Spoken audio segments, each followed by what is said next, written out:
Hello, everybody. Welcome to the WhatCulture Gaming Podcast. I'm your host, Scott Tilford, joined by Ben Roy Turner. Hello there. And Josh Brown. Hello there.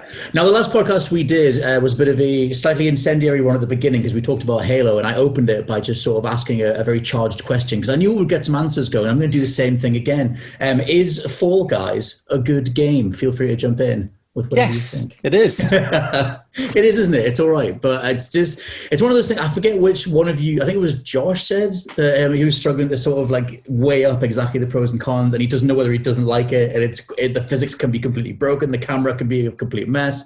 And it's one of those things where I also think that I sometimes come away from it going like, I don't even know if I qualify this in like my top 10 or 15 of the year, but it is a big deal and it's really popular and it's quite innovative. But I don't know. Can I agree? I agree on one thing, the camera, but then basically it's because I think, especially on Hexagon, I'm too busy trying to jump from each hexagon to try and manage the camera at once. And when I do, that's when I kind of like then fall into the goo and become another jelly bean thing. It's the bits with the plumbing. It's every time it's something that has like a chunk of environment, like the geography, the more you spin in tail tag, if it's not the final one, when you're up against the different teams and you're rotating the camera around, then you can just it can just go behind something and all of a sudden you're just a shadowy blob trying to figure out what angle to grab it in. That's when it gets really bad. I love the idea of Fall Guys, right? I really enjoy the aesthetic of Fall Guys, what it stands for. I love what they're doing on like social media and stuff. But it's the only time that I've ever fully got streaming as a thing. Like, it's the only time I've ever had a game that I want to watch more than I want to play. Like, playing Fall Guys, I get very little fun out of it because I don't find it all that engaging. But like I said, the idea of it and watching other people play it, watching my friends play it, playing it with friends sometimes, like that's much better. That gives me the same kind of vibes as, you know, the kind of game shows that it's sort of paying homage to, you know what I mean? They're the kind of things that I don't think, for me anyway, man, like I don't enjoy trying to come first. I get nothing from trying to come first or playing through the game. I have won. I've won. Okay. I've only won twice, but I haven't played it like loads. And both times on the tail grab one at the very end. The grabber, eh?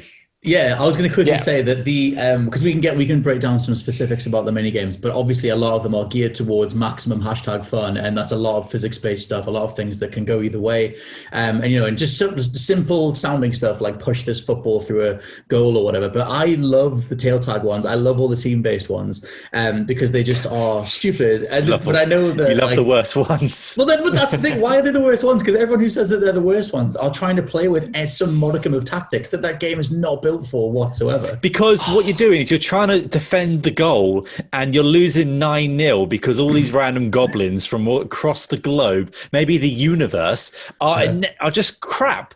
And that's all I can say in the public. They're just crap.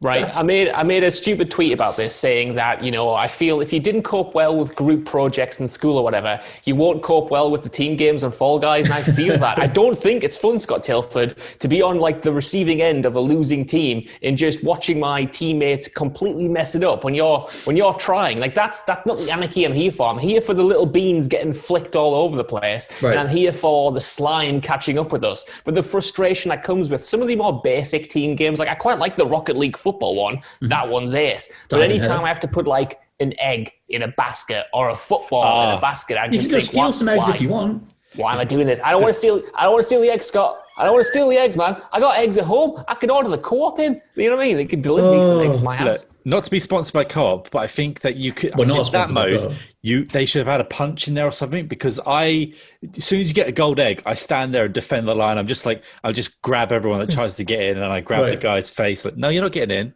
And they go, right. And then that becomes I agree with game. Ben Roy. If in those team games they gave me like a cricket bat and I could go knocking these beans out with, I think I'd be all right with it. Yeah.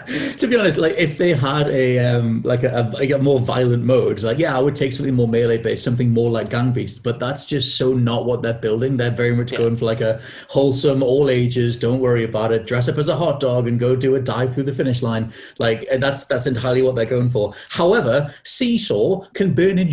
No, because I absolutely hate that. And also, I need to take that time code now because you said a bad word. But it deserves it. To be honest, I don't care. But the Seesaw is all about patience, and if you run in there in the masses, then you're going to die. If you're in front, you can run away straight away. Or you could stand at the start line for 2 minutes, let everyone filter out, and then win. It's all about patience. The thing is, Roy. No, everyone says that it's all about patience. Trust me, as a level 33er, it's more about not trying to get I'm level 33 as well. Well, okay, so it's not about getting that stupid physics glitch where if you land it on like a 30-degree angle, the legs just go, oh, I don't know, and your guy just rolls off the side. What the hell is that? I'll say what you just said. The chaos is part of the fun. If you try to play this tactically, you're going to have a bad time. No, but there's a difference between team tactics and assuming a level of coordination and just basically jumping to a platform, which you can't do sometimes, but you can other times. I would rather the dodgy physics than have to rely on goblins that I don't know. When I have friends in the team games, they're a little bit better, but still... Slagging off his own mates, they're good. I mean, the only one where you can really coordinate with friends is rock and roll, where you push the ball forward, and then you get one or two of you troll the other team and hold their ball back as they try to. That's great. Yeah, like that's kind of the perfect team game for me. In that I don't mind the egg one as well, because as soon as but the egg one's pretty just stand there and hold the line. But apart from that, yeah, I think I'd rather the chaos than rely on other people. Okay, so because they are very much clearly steering into that. Like, I mean, that's the thing because the thing with Fall Guys is I think it makes an immaculate first impression. Like I said, I'm level 33. It's one of the things that I've dipped into nearly every day, but that stuff started to peter out a bit, and I've started to sort of hit a little bit of a grind. And one of my issues with it is that they serve up the same levels over and over and over again, and I'm sick of whirligig and seesaw. I get them all the time. I know it's the same thing with you guys in terms of something that might sort of wane you on it. Yeah, that's what immediately kind of like put me off it. Like even in the first few hours, because I kept getting the memory one over and over again. And I think I just ragged on it to you guys for ages. Yeah. I didn't like that one, and I didn't like the team tail grab one. And when it serves you those kind of stages up over and over again, it does start getting fatiguing. But maybe that's kind of like our problem for grinding it out. You know what I mean? Maybe it is more of a party game where you're supposed to just jump on it when you've got friends round, or when you've got a spare hour and you want some kind of like silly fun rather than kind of this intense. I want to grind out the rewards. I want to get to master these levels or whatever. Yeah, it's clearly not meant to be like a thing that you run and rerun and I'm going to get master strategies and whatever. You can get those things, but there's really only one path through each level. It's not like they built it with like variation in terms of the paths in mind. It's not like you can get a certain skill set and then get a specific path through the level opens up, or you see someone going a different way and it's like, oh man, if only I knew how to do that, I would go that way. Like one of the glitches that I came across was someone bouncing on someone else to stand on the side during that level where all the platforms are slowly coming towards you and you're standing in the middle, and they sort of like rotate around. And people have sort of figured out that you can jump up on the sides and just watch everybody like try to survive as they survive by default. And that made me go like, oh, that's kind of cool. It's obviously a glitch and it'll get patched out, but that's potentially cool. But I guess, have you found like the level repetition, Ben? Like, is it the same? Because I think you're more okay with the levels than me. I've just kind of got really sick of them. I've noticed them a bit. It's more, again, I just take it with a pinch of, like, I don't normally use the excuse, but it's a pinch of the indie dev and a pinch of like, I don't know, there is 25 levels, right? And 21. Then there are, pardon? 21, or 22 now because they added the other spinny one. According to WhatCulture.com, an article coming out later, there's 25. Who's that?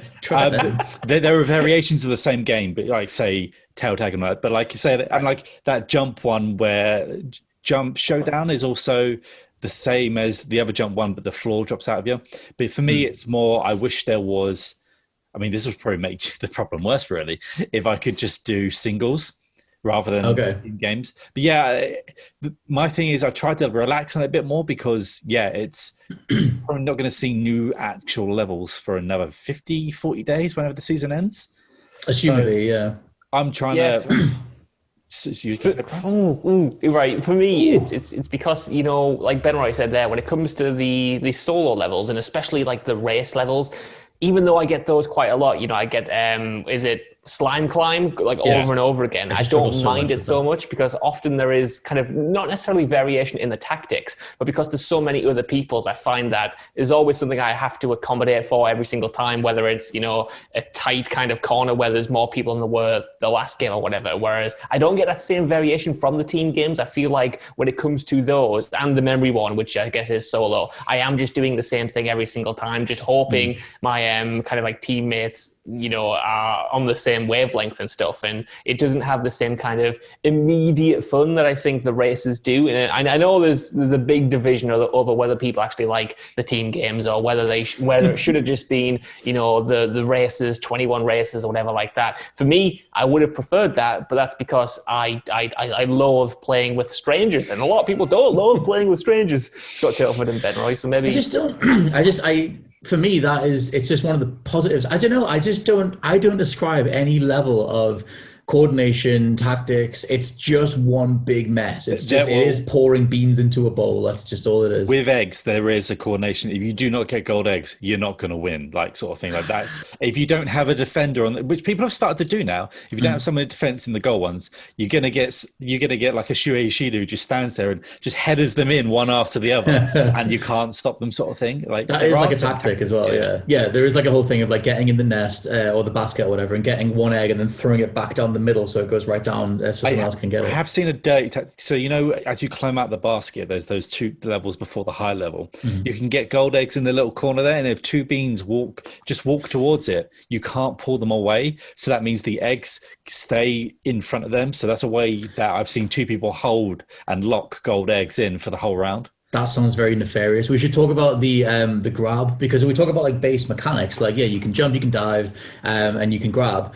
And the grab is weird because I lost one of the slime climbs because I got right to the end. I got through everything and I got to the very end. And one guy was standing on the checkpoint, and I went for a hug because I thought it'd be cute to go for a hug. Grabbed me, threw me off the side, and I just thought, what state of the world this is. That's so pure, man. That's like you summed up. Like anyone else would be avoiding that dude at all costs. They would be crossing the street, but you go in for a hug because you just think the best of people. I just thought it would be cute, and then thank you. But for the other times, like you can go up to people on the finish line, have a nice little hug, tap of the R2, little hug, and then you're through the finish line, and it's all gravy. But this guy held on for a bit long. I thought this is a bit weird, and then I was scooting off the side. Because the thing is with the grab, if someone else holds, I think this is how it works. If someone else holds the analog stick in a certain direction, you will fall in that direction. It seems like there is like a targeting element to it, but I'm still yet to actually figure that out. Have you had any experience or any instances of this where the grab seems to have an effect on you other than just hugging? Yeah, where it kind of like pushes you away, doesn't it? Yeah. But to the point where you can propulsively throw someone in a certain direction. Because I've not done that since I've tried. If you hold the grab for as long enough, it will pop them off. But they can't be grabbing you once. But I do. You know the Indiana Jones one, the tic tac toe, or whatever it's called. Only the penitent man will pass. Like when that's just everyone just ramming through and just committing suicide. I'm trying to shove people in just so I can sort of wait there. But do you think if they tightened that up and made it so that when you press, because it has that strange little, like it has the UI prompt where you're targeting this person, and it like zooms in on someone, and that can be kind of messy when you're in like a group of people and you're trying to grab a specific tail or something like that. Do you think if they tightened that side of it up, like for you, Josh, like would that be something that brings you back around if you knew more reliably what you could do in those scenarios? That's the one element where I think it's good being as messy as it is, because I quite like it's almost a social experiment, you know what I mean? It's like, will people be able to abuse the systems that are in there to start griefing people? And the answer has been yes. You get those people on the finish line pushing Scott Tailfords of the world off the arenas. And I quite like that. I feel like if you make that potential for griefing a bit more targeted, it might become really annoying if people have more kind of options at their disposal, to just kind of like ruin your life. I don't think that PvP element should become kind of like more pronounced. I think it's good where it is, and it does add an element of kind of. So yeah, but only in the team games where I get where it is more PvP. I suppose there's always PvP. I'm not really making a very coherent point, but the idea is, when it comes to baseball bats, that's probably more fun, Scott. It just gives me something to do in the egg run. Yes, I'll tell you your coherent point is, why isn't this Doritos Crash Course? Because you're bringing that up in the Slack DMs all day long. I love Doritos. I can't have this. I'm going to interrupt you and be rude and just say, this is just young Brown talking. Go back and play it now if you even can, if it even exists on a server somewhere, and then go and play Sneak King afterwards, because I'm just not having this. But I'll let you have the floor now and say why you like it. But I just PS5 fan cites young argument as reason to not say game's still good. Ori and the blind fan next to me just thinks. All I'm saying is, I keep bringing up the comparisons to Doritos Crash Course, two people who don't even play games that much, and they all seem to get it instantly, because that idea of running through this kind of soft play kind of arena, this race course thing that is kind of like a Takeshi's Castle or something like that. Like Doritos Crash Course did that really well, and that was a solo thing where you were kind of on like these monkey bars and stuff, and you were kind of overcoming these kind of quite silly obstacles, and it had the same kind of element of skill involved that Fall Guys does, where you want to kind of master a space. And I think the races in Fall Guys mimic that quite nice, with the added anarchy of everyone around you, which is exactly what I wanted from this game. It's just that, yeah, like it does, the appeal for me wears off after a while, and it gets to the point where, like I said at the beginning, I'm playing it over and over again, I'm running it over and over again, and yeah, I'm having a fun enough time, but it's kind of lonely. It's a bit of a lonely experience, because I don't seem to get any of those like stories that a lot of people have, like you do when you had that moment where you hugged the guy. And maybe it's not a good story. Well, I think it is. Like, that's what I want to play this for. I don't want to play it to win. I want to have those kind of like wacky emergent moments that everyone seems to have, where they find out a kind of new tactic or something happens that's just kind of so ridiculous and it glitches out and it breaks the game. Mine ultimately have just kind of been very samey and a bit boring overall. Like, there's not much variation to it, and which is why I prefer watching it and watching other people play it, because there's the option for that without me having to actually, kind of go through the motions to get to that point. I was going to say, like, Ben Roy, have you found, because you're like overall in terms of just replaying it and going for the trophies and stuff, like, do you think you'll get the platinum? Like, are you going to explore as many avenues as possible? Well, word on the grapevine is they're going to adjust it for the next season to have custom play, so you can just get some friends together and win 5 in a row, and then you're done. I was going to say that, yeah, that's one of the, surely that's the only way to get that trophy. It's on like 0.1%. Right? People have got it, but I'm not getting it. How? It's just there's not no way. The people have got it, and they tweet the Fall Guys account, and then they go, "Oh my god, lol, I thought I made this too hard. Should have been 10." I was like, no, it shouldn't have been 10. It should have been nothing. We should clarify that. There's one trophy that they cited before launch would be nigh on impossible. They didn't expect people to get it, and it's win 5 episodes in a row, not 5 shows, which is the overall thing. Maybe the other way around, but as long as you win 5 in a row, you're fine. Get like 5 crown dinners or whatever you want to call them. But it's weird because are you playing it alone a lot of the time then, Bram? Is that why you're so lonely? It's like, I am too. I am, tragically. I know Scott isn't a multiplayer person as such with like other people. I see you play some other multiplayer games. Just switch that multiplayer time and get the guys, right. Get the gang in. Yeah, Josh is a Warzone man. Put down that Warzone. Explain it, right? Because it's a hard sell to drag my friends away from Warzone when I have to say we're playing this game and we can all be in the same kind of lobby, we can play together. But if one of you goes out, you're just going to have to watch us play. It's only like 5 minutes. 5 minutes, Ben Roy, when it's a school night and you've got stuff to do at work the next day, those 5 minutes add up when you could be playing something else as a team and enjoying that sliver of grown-up adult friendship time that we rarely ever get now. This is where I disagree, because even though I'm a millennial, you millennials out there with your newfangled Battle Royale game, where back in my day you died and you sat there and you watched for half an hour until your friends then got to the end of it and you watch it. And you lost as well, and it was all worth it. To be honest, having done a couple of matches with 2 and 3 people, I do agree with JB that it is annoying, but it is one of those things that maybe we just had to accept it back in the day because there was no alternative. Whereas now, if you get kicked out of a game in the first round and you're just watching your friend get through it, just who cares to bring it all back to not caring about friends and other players? I want to have another go. I guess I use the time to, if it ever happens, troll the friend or troll them either way. If I'm out, I'm going to try and distract them. Well, I don't think they should have more stuff like that. Like maybe you could be in control of some of the obstacles or something like that. Like I don't know. I just don't. I don't think. I think if he dies, he dies. I think you just got to watch. You just got to sit there. Is that not from The Godfather? That's from Rocky. Okay, Rocky. That's the only time anyone should be allowed to go on social media from now on is when they're dead in Fall Guys and their friends are still falling about. That is the new rule. That's the new qualifier. I've got a couple of things I want to touch on. One is something that we mentioned in one of the news videos that me and Josh did about like the general idea of monetization, loot boxes, things like that, and the way that the storefront works in this. Because to me, that idea of like timed rewards, where it's like, you got 12 hours to get this thing and it times out, and at some point in the future, it'll revolve around again. The PC version has been data mined, so we know that there's an absolute ton of costumes. That idea of something being timed, I took as just an incentive to go play more, but there is totally the reality of it where you might just not have enough time to get the crowns, to get the kudos, to get that thing that you want. And that is, in a sense, in a way, it forces you to do the microtransaction thing, go buy the kudos instead. What do you guys think of that stuff? Like, because I think mainly because of the general personality and aura around Fall Guys and the way that it's been put out as this sort of indie thing, this indie experiment, kind of gets around it a bit. But if this was maybe a bigger team, we'd probably be coming down on it. I think that the things with kudos are so cheap that unless you're literally playing for 1 or 2 rounds, then I mean, like, you're gonna get it. But with a crowd, this is not a casual thing for a couple of rounds, though. And yeah, but I think if you play for a couple of rounds, you're gonna earn the kudos. I think they're so cheap. It's more like when we saw that first crowns only one. Was it the Hotline Miami one? Yes, I think I would be more onto the game if you could buy the crowns then, because I probably would have bought that stupid chicken outfit, but you can't, and you have to sort of earn them either through winning or through the sort of like the battle pass. So what's it called? The season? We can call it battle pass. Yeah.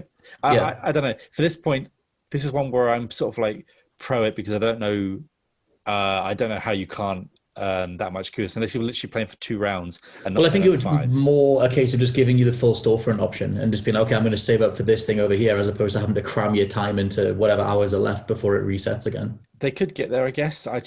It's weird. I think it drives me more to play a bit more. But I personally don't have an issue if that's bad. I feel like I'm probably a bad capitalist now. No, I think I didn't think of that side of it until like Josh, you mentioned it this morning, whereas I was just, it just makes me want to play more. But there is the reality that right now there's an Enter the Gungeon skin that's only available for like 3 hours, and I'm not going to be able to get 10 crowns to get the top and bottom of it. So there's totally that side of it. But what was your thoughts on it? Yeah, I think at the moment in its current form, it's not too bad. I'd be even more lenient if it was totally free to play. And I know that we got it free through like PlayStation Plus, but they are charging like $20 for it, like on Steam and stuff, which seems a bit mad. Yeah, which makes the storefront seem a bit strange. But I suppose for me, the closest kind of an analog to it is the way that Fortnite does it, or at least used to do it with their time storefront, where they would have these exclusive skins or whatever, these exclusive items, and then if you miss the cutoff point, like you can't get them again, and it becomes almost like a bragging right, I suppose, to have a certain skin or a certain item or whatever. And I think that can become insidious, and I think in general, like there have been some like great videos like done about them. I think probably Jim Sterling has probably done one. I feel like there was one by Dan Olsen in the way like Fortnite monetizes its marketplace and kind of creates this sense of fear of missing out, which then encourages people to go on and buy something now because they might not get a chance to get that thing again.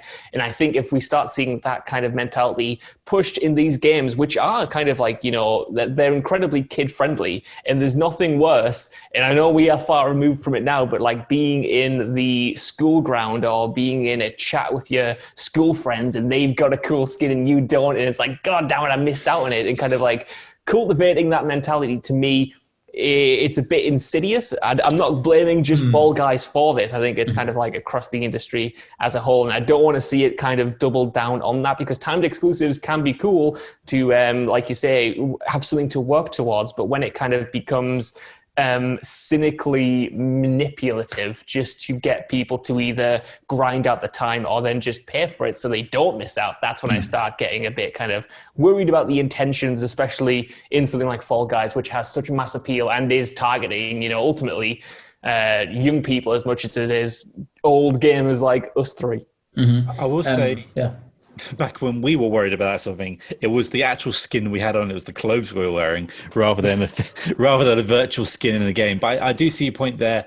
I just wanted to add, like, Gears used to do this quite a lot, but they've now, like almost a year later, they've overhauled everything, and you do get the odd items that come in for a limited time with the paid only currency, or the one you have to sort of like grind for. But everything they now have just the bucket where everything goes in the bucket eventually, and it's quite easy to do it. So I can see it's totally possible to have the best of both worlds for the dev, I guess, and for the players, where they have the bigger store option and try and smash down this Fortnite trend that has gone for everything. I think if they had something that said, like, hey, look, this skin's available for the next 12 hours. If you miss that, it's going to be X number of days until it's available again. At least there would be some sort of clarity as to things coming back around again. Because at the minute, I don't know, it does encourage you to play. I did like that when I managed to get the Hotline Miami jacket, that I was one of the only people wearing it at the time. And that felt good. And I guess that's the thing that they want to sort of cash in on, which, like, like Josh said, it's not new to this game. But there is that side of it where, like, long term, like, how do they keep this thing going? It's not a free-to-play thing, so they don't necessarily need it. They have a lot of unit prices, and they've already sold like 2.5 million copies between PS4 and Steam. So yeah, there's an argument to be made that it's a potentially aggressive monetization strategy. Yeah, I think Ben Roy's right when he was talking about kind of like the approach of it all goes in the hat eventually, you know what I mean? I feel like it shouldn't have to be everything or nothing. It shouldn't have to be, you either get the skin in this time period or it's completely out of the question. Like, you could have a system where it's discounted when it's first launched. So like the Hotline Miami outfit is like 5 crowns now, but after 28 days or something, that becomes 10 crowns. And that kind of sucks if you also can't get 10 crowns, but it's a way to kind of create that sense of immediacy in the storefront and the desire from you to want to play to unlock this thing without kind of it feeling like you need to get it now. You need to get it. You need to come on and play. You need to come on and pay. Otherwise, you're not going to get it at all. Like, at least the option would be there. And I hope they do kind of go down a similar route to that. Again, this is me more commenting on kind of like the worst it could be, which for me is Fortnite and some other games in the kind of like genre. It might not get to that level now, and I am giving it like a lot of leniency because it's got so much personality. And like you said, the currency currently is quite easy to farm out as long as you're playing. But we've been in this industry too long, and we know the tricks too well to not see the eventual end game of these systems. And I hope it doesn't go or get to that point. Speaking of, go on. I was going to say, I will say, because you can't buy the crowns, I'm giving them the benefit of doubt as a company entity, because that would be so easy just to be like, you can pay for the crowns as well, sort of thing. I think that's the one thing that like gives me a little bit of faith in them, I guess. Well, but you can pay for the kudos. Like the timed items are still kudos based. A lot of the better ones are crowns, though. To be fair, like the Hotline Miami skin crowns, all the legendary ones are, the Gunja one crowns. But like, I've got 12 crowns sitting there, and I don't want to spend them because I'm too scared that Colonel Sanders is going to come along and be a skin, and I'm going to miss out. That needs to be one giant piece of popcorn chicken. Like, I just want that, just a popcorn chicken with legs. Yeah. And I would take that. I was going to say, for the wrap-up point, I guess, just what do you want to see from the future of it? Like, do you see it just kind of continuing to be the way it is and they plug levels in, or do you think they'll change stuff in terms of like the physics, the way, like the abilities that your characters have and stuff like that? Like, Josh, essentially, what would get you back in? How do we make it as good as Doritos Crash Course, mate?